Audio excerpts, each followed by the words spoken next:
Hello, everybody. Thanks for coming and joining us here. So we've got a wonderfully esteemed panel here, and we're going to be talking about AI. Yes, AI. We're going to work out what it is and what the point of it is and all that sort of stuff. I know you're trying to sell solutions, and you also think you're really good at it. When we get to the end of this, you'll be going, I ain't got a clue what it is, but I'm glad I went to that because now we all know how confused we really are. That's our role. So I'm this person here. I don't know how you say my surname, so I just won't bother saying it. And I'm from IMRG. We're a trade body for online retail in the UK. So we track online sales and all sorts of clever stuff across your websites, and then we benchmark that and report it back to you so you can see, are we doing well or are we not doing well? So that's kind of what we do, really. My panel have managed to sit in completely the wrong order, which is outstanding. So Aidan, introduce yourself first.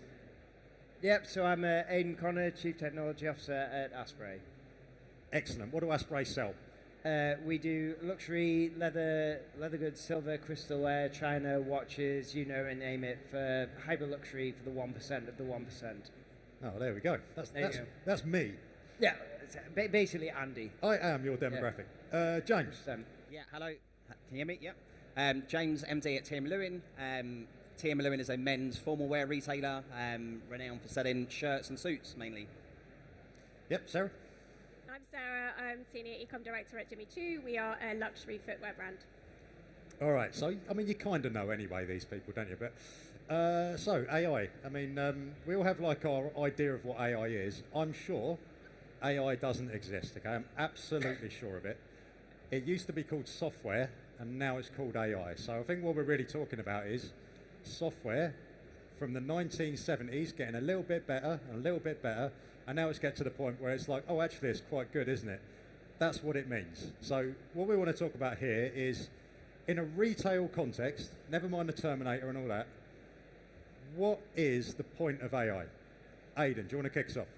Absolutely. So I think, you know, further from your point earlier, that I think I sit in board meetings on a very regular basis, and people say to me, oh, we could use AI for that. I'm like, well, we probably can, but the use case you're talking about is not AI. It's maths or an if statement or whatever. So I think, for me, AI is something that you can use to co-pilot whatever, but to remove mundane tasks from the business and be able to use then the human brain for creativity and the kind of things that consist of a lot of variables, a lot of emotional inputs, and a true understanding of the of more qual data rather than quant. So for me, AI is predominantly the processing of quant data into a tangible result that somebody can touch and feel, or be that virtually or physically. Okay, so we'll get into some of the detail on how you do that in a little bit, but James, in a retail context, what do you think? Yeah, pretty similar, really. So I think of it really in terms of action that typically mirrors human behaviour in some guise.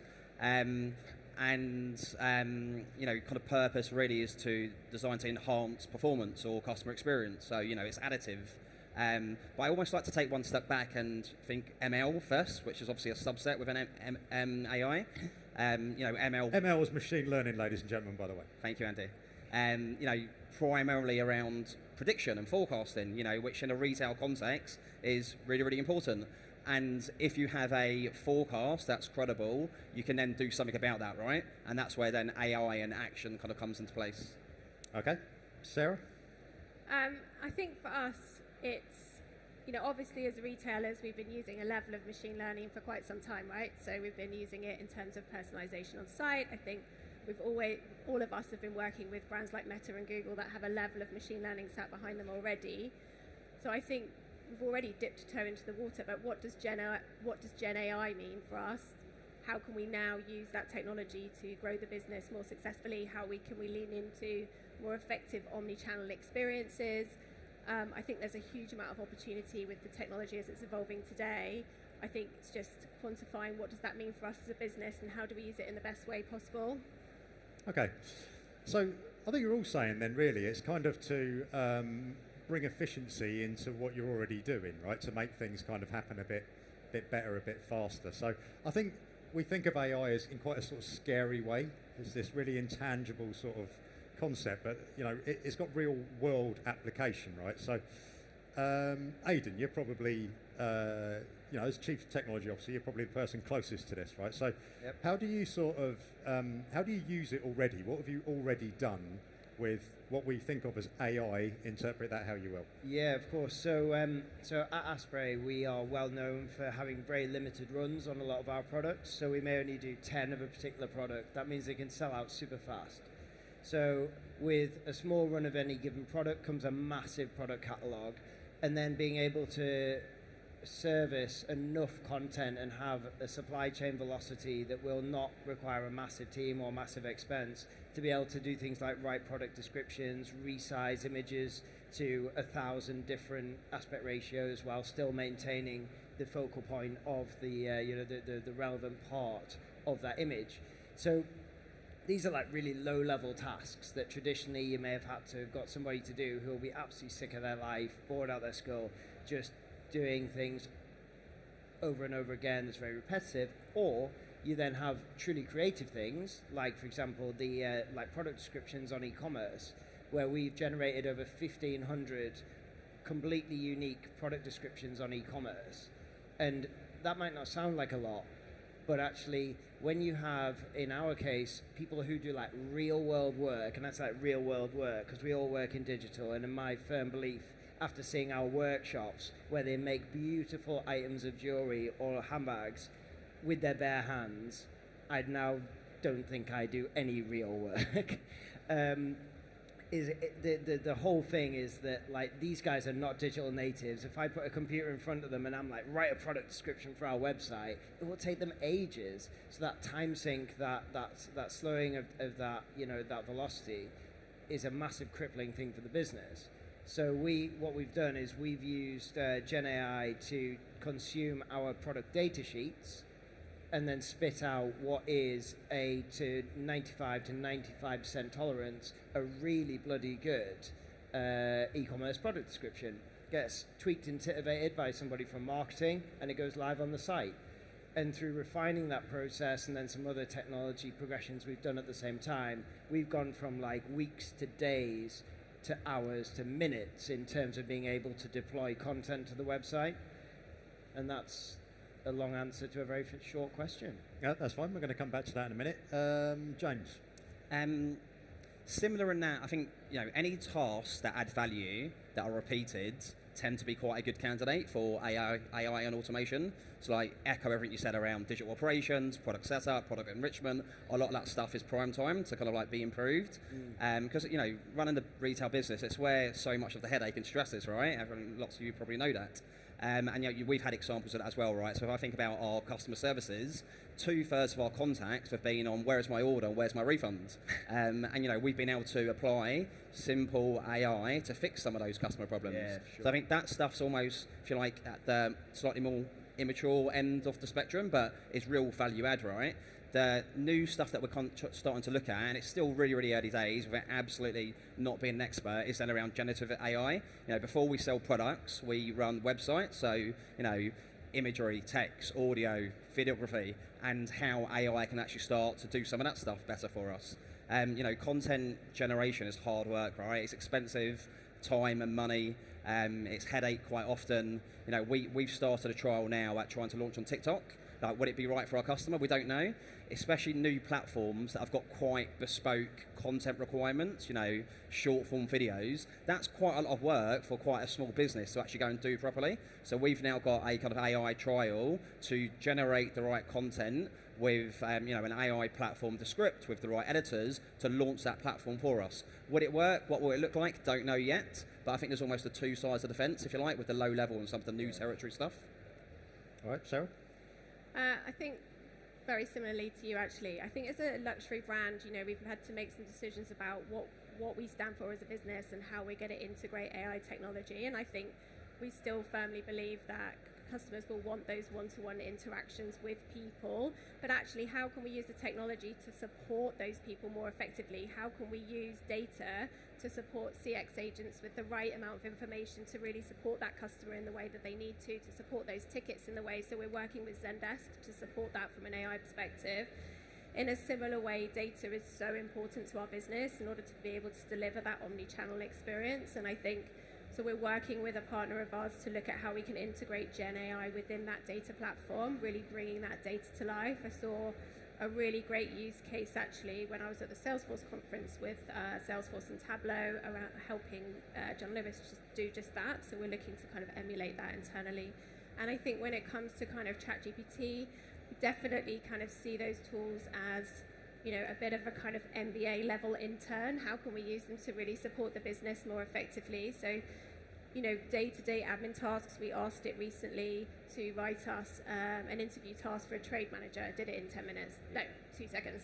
Would have taken someone much longer. I think we're definitely also looking at the kind of guardrails that we need to put in place in the use of OpenAI as a business, and actually being very careful about the level of information that we're willing to upload into those platforms. Yeah. I think that's something that's really key for us. But certainly it's already adding value to kind of day-to-day tasks. So just like another example, actually, I just thought of. So more machine learning rather than AI. But when I started at Team Lewin, we had a shed load of stock, actually 3 sheds load of stock. And it was like, you know, what are we going to do with this, right? You know, it was quite, you know, quite daunting. So, you know, typically you could apply merchandising principles to draw arbitrary lines around rate of sale or cover to grade that stock, good, bad, different. But what we actually did was something probably would never have done 4 or 5 years ago, if not 2 or 3 years ago, which was we applied unsupervised machine learning techniques where effectively we uploaded a load of inputs or features to let the algorithms decide what the natural clusters of that inventory were, and we've used that to drive our strategy ever since. So what are our priority products that we want to rebuy? What are the products that we want to exit? What are the ones that we want to put on promotion? And like we've been able to, if you like, use new methods and techniques, ML, subset of AI, to start to drive some of those business processes. All right, we'll come back to the sort of guardrails point you made. It's a fairly open question, this one, but if you sort of give something to AI, as it were, whether it's making a video, product description, or, you know, test or whatever, you sort of cede control a little bit, don't you? You know, you sort of give someone a task, they do it, or you give it this thing, 2 seconds later it's done. What's the sort of process that you go through to make sure that this stuff happening quicker is quality assured? So we have a policy internally that covers the use of OpenAI within the business, what we do and don't suggest you upload into the platforms. Certainly any kind of financial data, any confidential data, we would never allow anyone to upload. And I do believe that, to my point earlier, you know, it needs to be a tool that you use and then check, actually, because certainly some of the things that I've seen it spit out are definitely things we wouldn't necessarily want to put in front of a customer without having a view of that first. So the process will always be, you know, use the tool, check it thoroughly, open it out to whatever you need to within the business. So we've got kind of 2 uses of AI within the business, or how we view them, which is the first one is the very much one-to-one, and it's just somebody who logs into ChatGPT with their personal thing, and it's with their personal login. And it's the kind of things like you said, that real co-pilot, like write me some questions for a trade manager, or give me the top 10 things to look out for when trying to optimize the site for SEO. Very broad. They're not giving information, they're just receiving things back. So, and we find that the hardest to guardrail, because actually if they're asking that question, what is that individual user's suitability to be able to then like monitor or measure or assess the actual reply. So it could be that actually it gives a totally terrible answer, or that the question is framed incorrectly. So the example that I always give is when I was actually trying to understand and prompt my own learning within this kind of one-to-one nature, we were looking at like, how do you phrase a question to give it the wrong answer? So we said, write me a story about a planet in the Star Wars universe called London, and it did that. For those of you who are fans of Star Wars, you will know there's no planet called London, but we didn't say, write me a story about a planet in Star Wars called London. If there isn't one, in documented canon, please tell me and don't write it. And they're 2 very different prompts. So actually somebody who doesn't know about Star Wars, they're like, God, great, got this 500-word story, this is amazing, I'm going to submit it. Then you look like an idiot. You apply that to business context, you're going to put incorrect information into the marketplace. So, and we find that the hardest one to guardrail, because our other use of AI is at enterprise level, where we have a business process. For example, the product descriptions I mentioned before, we have a business process that they are generated and then they are checked and signed off. It is documented, it's auditable to a degree about who signed it off, when did they sign it off, what were their feedback, what were their comments. So that's super easy to guardrail. And then on top of that, we then have a rule where if it's not publicly available information, we don't submit it. We're working on our own ML stuff so that we can then start to begin to use other platforms, or where we can use platforms that are more paid for, where we have a commercial terms with with that platform, so that we can begin to start to put sensitive data in, to your point, Sarah. But for the most part, they're kind of like the three buckets that we have, and we have to treat all three very differently, because all three have very different risks that the guardrails need to protect against. Okay, James, do you want to add anything? Very test, optimize, scale is the flywheel we work on. Yeah. Controls and measurement in place at every juncture. Simple as that. AI and beyond. And are we at the stage yet where people are getting, it's impacting the job descriptions and things that you're putting out? Is it, look, you were a copywriter, you're now an AI prompt manager or something? I mean, is that sort of getting close to that, or what? I genuinely think that everyone is going to have to upskill. Yeah.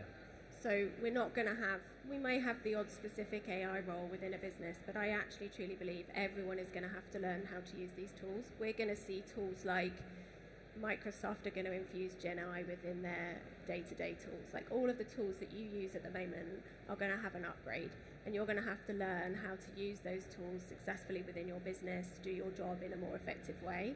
And I think training is going to be so important for every business to make sure that everybody's upskilled to the level they need to be. So we were talking about this internally the other day, and I think what will happen is it will be all about the output of your work. So it is well documented and well recognized that if you use AI, you become more efficient because you can outsource mundane tasks, and even if it's incrementally, then what will happen is over the 2, 3, 4 year period that you stay in whatever role you're in, you will deliver X. Somebody who is working competently with AI as a co-pilot will then deliver X2 or X3 or whatever the increased number is. So then actually it's not necessarily the case that in a job description you will say must be able to use AI.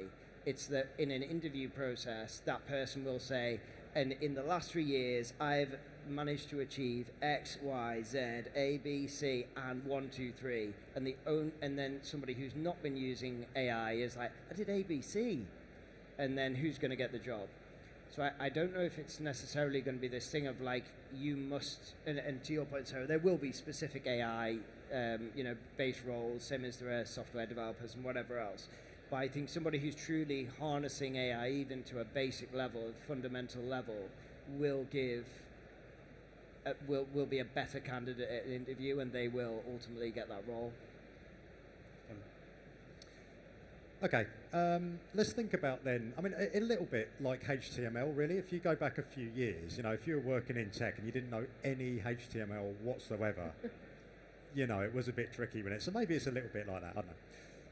If we go forward then, 3 to 5 years, which with the current pace of technology feels like quite a long way, what do you sort of see coming up? Where do you think your business will be doing? Where would you sort of be putting your eyes? James, you want to kick us off?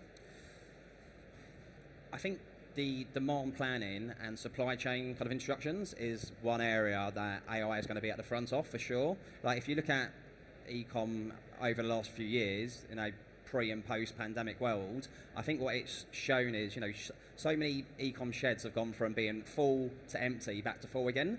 And having worked in buying teams for quite a long time, the sophistication that drives the buying process in lots of retailers continues to be really quite crude. And that's even just at a high level. Quite often you buy back to, plus or minus 5, right? And I think when you're therefore buying back effectively to a last year number, that has significant ramifications for the business. So I think AI, the sophistication as to what the business financial forecast is and how that breaks down across ranges, products, channels, platforms, suppliers and production planning, I think there's loads of headway to be made there. Sarah? I think we're going to see every business have its own large language model that is trained and able to deliver a level of Gen AI for your business specifically. I think we're going to see a radical shift in the way that we deliver performance marketing. I think if you think about the infusion of Gen AI within platforms like Meta, Google, it's going to completely change the way that we deliver creative in those environments. So I think that's really fascinating. I think we're definitely going to see a blurring of lines between retail and digital. I think we're going to see more digital experiences in retail and more on retail experiences online, where, and I don't want to mention the metaverse because everyone feels like that's a bit dull now, but I genuinely think, as the technology advances, there will be more immersive experiences that clients expect, and how do we deliver that? So, I could go on forever, I won't, but I think those are three things that I definitely think we're going to see a shift in. All right, Aidan? Yeah, so I think particularly within the hyper luxury space, the level of expectation when somebody comes in store is that, you're Andy, you come into our store, we remember you're Andy, we remember you work for IMRG, so straight away we ask about how is life at our IMRG, etc. So you get this really personalized experience, and I think that what will happen is that'll bleed down from the hyper luxury into everything, to the point where actually you're using Gen AI to be able to know that I'm Aidan, I've got 3 kids, I live in the northeast of England, I love swimming. So then suddenly actually if you're going to tailor a holiday to me and try and sell me a holiday, not only would you show me a holiday with sun, sand and sea, there will also be a couple with 3 kids. There will be, it will say flights from Newcastle Airport, it will say, and all of this information will be able to be instantly digested and rendered in a banner ad. Whereas at the moment, we need to go for the more eclectic mix where you go for the 2.4 children. It's going to say flights from a UK airport or whatever. I know that it's a little bit more advanced, but that, to me, that's the difference, is that level of hyper-personalization that actually I may never actually see as personalization. I'm just like, oh, that's a coincidence. That person's got 3 kids as well, under 7. Amazing. And I think, to me, that is what particularly the Gen AI plus the plethora of data, and I think actually what's going to happen is all these. I heard a stat the other day which was like 80% of data within any given organisation, they don't actually know what to do with it, and I think suddenly AI is that thing of like, you've got all this data and now you can turn it into this truly unique one-to-one personalised experiences, from the images that are rendered, that the text that are spoken, the offers that are sent, on a level that we just would be unfathomable today without AI. So I think when we think about AI, we tend to think of it as being a bit chat GPT. I asked you a question, you give me the answer, do my homework sort of thing, isn't it? But it sounds like it's actually going to be a lot more visual than we think about it. So there's going to be some technology providers in the audience here, and normally they come to you and say, our solution's wonderful, you should buy our solution. But you've got an opportunity here to push back a little bit and tell them what you want these solutions to do, right? So if you in a perfect world, we want your solutions to give us this capability, what would your sort of list of requests be? Who wants to kick us off? Yeah, happy to take it. Okay, I'll go. Okay, 3 themes. One, the task, kind of like low-level tasks that we talked before. I think digital operations, product processes, that stuff. Repeated high-value tasks that are prime time for automation. That stuff I think is really a really good candidate. As kind of talked, if the Gen AI stuff is as profound as we think it can be, that's going to be massive. To continue the 80% stat, actually, I heard recently that 80% of the world's population doesn't speak English, but the majority of video productions are in English. So, drubbing, translations, it can have seriously profound an impact. And then last one, but slightly more left field, if we just kind of like almost step back from retail and day jobs and think broader consumer, consciousness in consumers is growing, around sustainability and doing the right and wanting to do the right thing.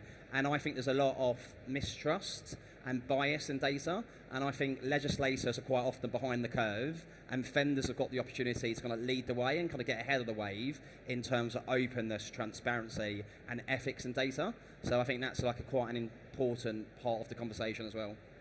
All right. Sarah, I 100% agree on the ethics. I think, we still don't understand the ramifications of this from an ethical perspective. We want partners that we work with to have thought through safety, customer data, GDPR. There's going to be more legislation inevitably, but we want to do the right thing by our customers at every single point. So we want partners that will deliver that for us. I think that's really important. I think accessibility is really important. I also think what I'm finding at the moment that I don't have that I would really love is, and I completely understand why, but is a clearer roadmap. We're working with partners already on a personalization perspective. To your point, we think that's going to radically change our world, but what's the roadmap for like AI injection? What does that look like? How's that going to evolve?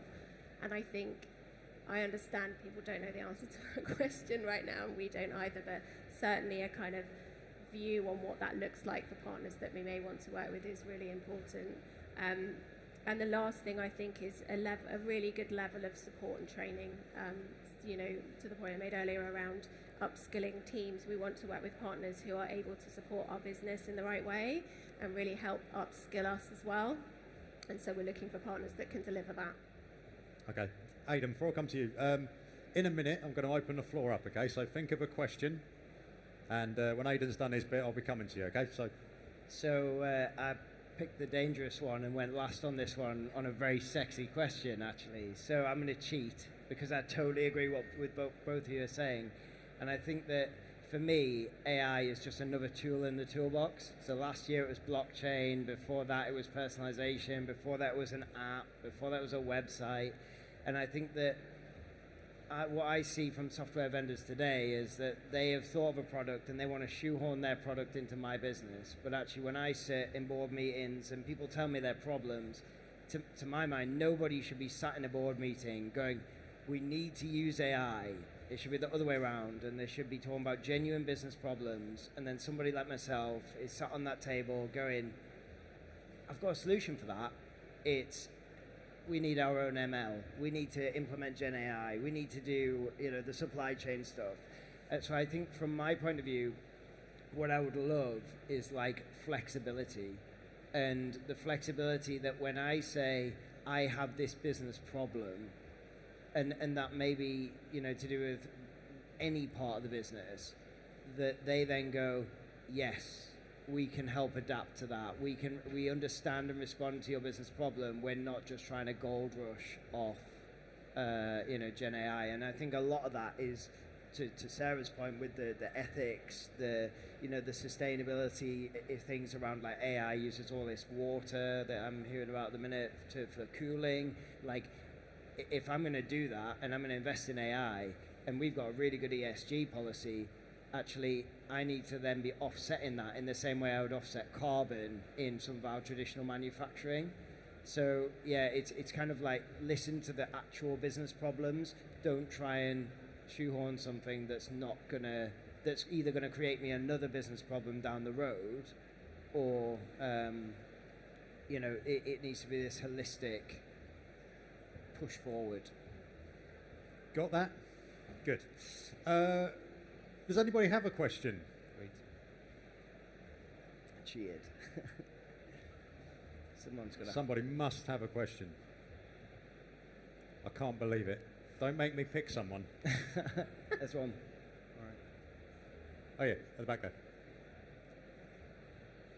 Hi there. You've talked about some of the sort of benefits that you might see coming in. What do you see as the biggest risks to your business from AI? Who do you want to answer? I can go. Say again? I can go. I don't give a monkey's. Really fine. I think there's a number of risks, right? I think the technology is moving so fast, it's very hard to stay competitive. What are your competitors doing? How can you make sure that you are delivering to your customers in the right way? I definitely think competition is a risk. I think, the technology is so new. How can we use it in the right way? How do we make sure that we have an ROI associated to all of the projects that we've put together? How can we have a robust internal ROI plan? Because in truth, we don't understand fully the ROI associated with some of these tools. So I think that's a risk. I think, when you're thinking about your team and how you implement the technology within your environment as a business, you really need to consider, if people's roles are going to change, what does that look like? How do you support your team through it? How do you give them the skills that they need? How do you make sure you don't see a large turnover in staff? What do those things look like? So I think the biggest risk in a way is the risk that we don't yet know. And I think that's a challenge for everyone. I think an associated risk with that is if you imagine people get slightly upskilled, right, and then you get people who think, well, I'm a bit AI though, right, so I'm coming for this role. I want to see that remuneration there. I could see that becoming a little bit of a thing with people. People who are maybe not that experienced and stuff, and coming in and saying, I want a decent salary. I could certainly see that.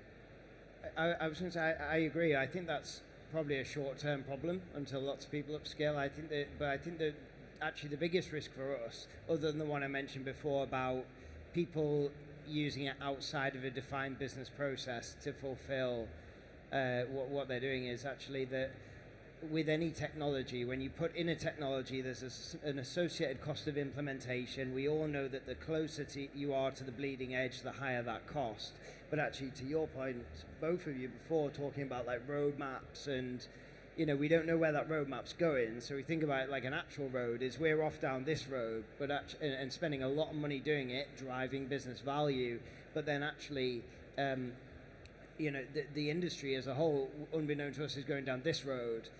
And there's a rip-out cost to then go and, because we are right at the edge. And, you think about like a gold rush or something like that. If we're off up the wrong valley in Alaska, and then everyone's like, oh, and by the way, it's all in Africa now. And we're like, oh, like we've got to go and remove all our stuff and go, like that same thing's going to happen. I think people are going to chase the wrong dream and go down the wrong tech stack, unbeknown to any of us. A bit like Blu-ray and HD DVD, and we see these examples throughout the entirety of history where somebody goes down one approach or one journey, and actually then the cost of rip out means you go from being ahead to then actually being behind.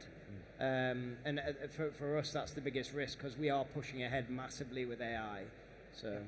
Yeah, I think great question. 2 really quick builds. I think firstly, like business decision makers shouldn't necessarily be like dazzled by new and shiny. Coming back to the point you said earlier, technology is there to solve problems. It shouldn't be technology first for the sake of technology. And I think emergent technology sometimes present that risk. And then secondly, just the human side of it, right? I think my view on it is this is an emerging technology that's here to stay. It's not metaverse vibes, and it has the potential to be quite discriminatory across different types of functions. Some are more traditional, different generations, and that human impact, I think, can be quite profound. You're 3 people, 3 companies where you've clearly thought about this, and in some, actually doing things as well. There's going to be some people sat here who think like, oh, I knew we should have done AI and we haven't done anything, and now I've heard this. What would your sort of recommendations be to them if you are very sort of nascent with this stuff? How should you get started? Same as any technology, start small and build. If anything that we've talked about today, from generating a product description, supply chain, there's just as co-pilots for your staff. If any of it resonates, you will have stuff where you've been sat in a meeting, even in the last 2 years, and somebody's gone, I need to solve this problem. And you might be able to revisit that problem. I mean, this is not about blockchain, but we solved like a centuries-old problem with blockchain a year ago for our business. So it's like, I think that, there will be those business problems. You will have heard them. You will have had people ask you, as technologists, as marketers, they will have said, we have this problem, So you just got to revisit them, go back over your old notes, go back to that conversation that you had by the coffee machine for 15 minutes with that one person, and think, I think we can solve that with AI for you guys. And then maybe you can, maybe you can't, but you'll have fun trying either way. And then if you can't, you go to the next problem and try and solve that with AI. Something will stick. Yeah. James? Yeah, I guess like while some of the tools are new, the principles aren't.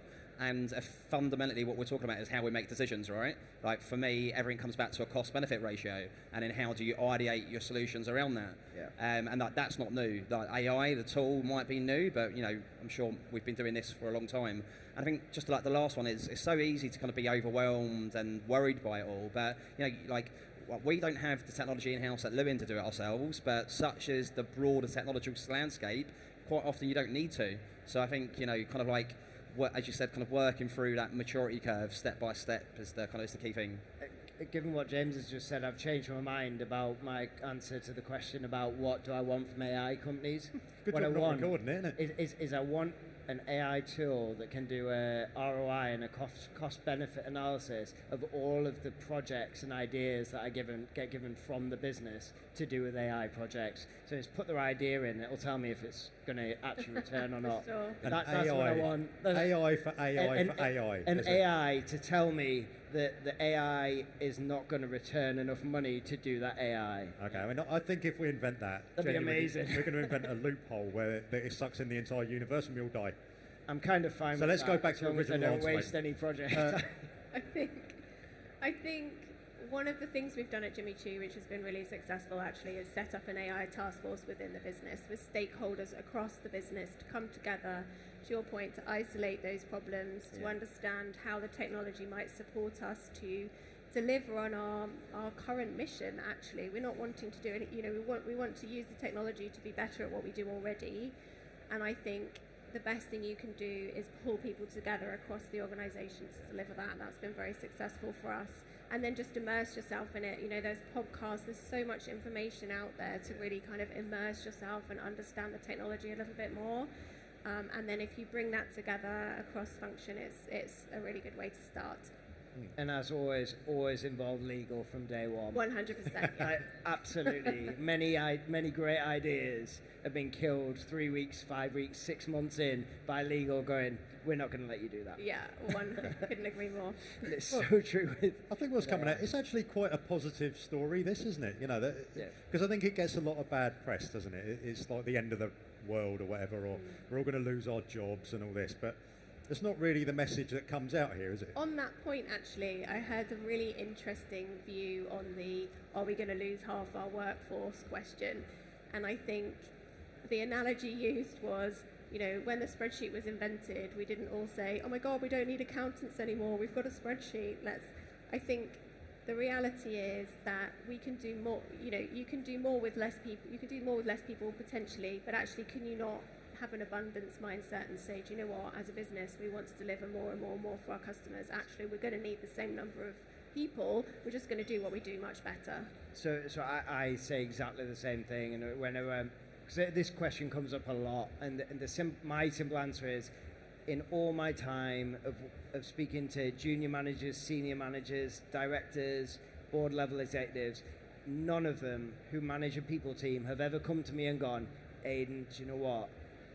I've got too much budget and I've got too many people in my team. Nobody has ever said that. So it's always, I need more budget, I need more people.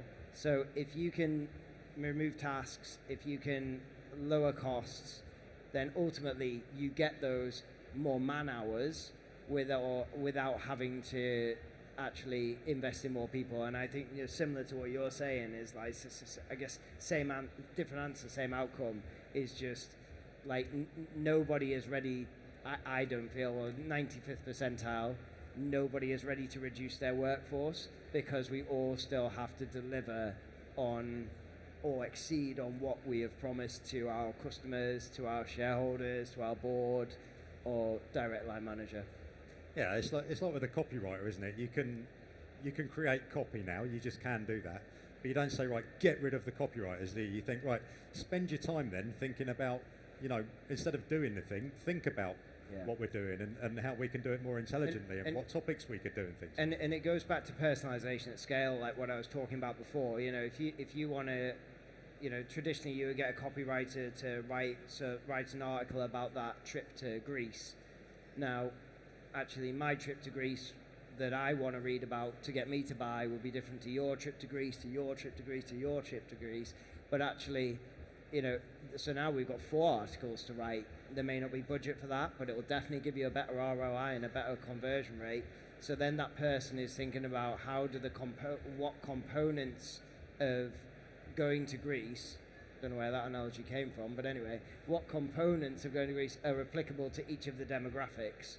And then suddenly you get 4 really bespoke articles that the business would never have had the time or budget to write without the assistance of some form of AI.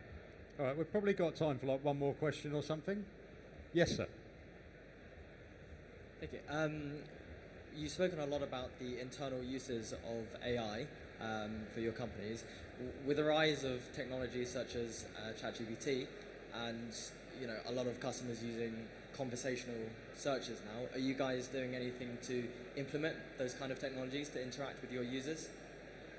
So we don't feel that from a brand perspective, in terms of within the hyper luxury space, it's very much one-to-one. So we don't feel it's a good strategic move. I can absolutely see how other businesses would do it, but we're not currently looking at putting in like a chatbot automation. It's all about live chat for us because there's a level of expectation that when you spend the kind of money that our products cost, we believe it would be perceived as lazy or like an offset to not then actually have a real person talk to them. I think that the true magic would be if we could have the confidence, and that our entire organization would have that confidence that we could put a chatbot in and someone wouldn't know the difference. Then somebody can give me a ring, and we'll put that in. I've seen, I think it's Pi AI is getting there, but then you get into tailoring tone of voice for the brand. So for us, it's a not yet. Yeah, I mean, we would be the same. Yeah. Yeah. Yeah, really similar. Well, we have automation and chatbots in place, but working in conjunction with live agents, right? So it just comes back to that same principal point, which is like computers are really good at some stuff, and so humans. And I think AI can help us strike that sweet spot around the two things working together. Yeah, it's about using the technology to give those people the skills to do their job better. All right, I think we're probably about out of time. So thank you very much for the panel.